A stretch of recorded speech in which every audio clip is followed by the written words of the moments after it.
Welcome back to my channel. সকাল সকাল ঘুম থেকে উঠে প্রথমে পুজোর জায়গাটা পরিষ্কার করে রেডি হয়ে বেরোলাম বাজারের উদ্দেশ্যে। প্রথমে নিলাম ফুল, তারপরে মিষ্টি, আর তারপরে টুকটাক জিনিস নিয়ে বাড়ি ফিরে আসলাম।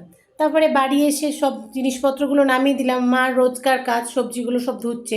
তারপরে আজকে প্রথমবার মা বানালো ইলিশ মাছের টক। সেই রেসিপিটা আমি আপলোড করে দেবো। এরপর মাকে ভেজিটেবলসগুলো কেটে দিলাম। এরপর একটা দাদা পার্সেলগুলো দিয়ে গেল। দুটো জেগিংস অর্ডার করেছিলাম, ওগুলো আসলো, পরে তোমাদের দেখাবো। এরপর সিজনের প্রথম পালং শাক আজকে রান্না হলো। তারপরে আমি স্নান করতে চলে গেছিলাম। স্নান করে এসে বৃহস্পতিবারে পুজো সারলাম। আর যারা নতুন আজকে আমার ব্লগ দেখলে তারা প্লিজ সাবস্ক্রাইব করে পাশে থেকো। এরপর বৃহস্পতিবারে পুজো সেরে বসে গেলাম লাঞ্চ করতে। লাঞ্চে ছিল ইলিশ মাছের টক, পালং শাকের তরকারি আর রুই মাছের ঝাল।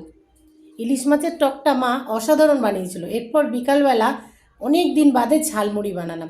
আজকের ব্লগ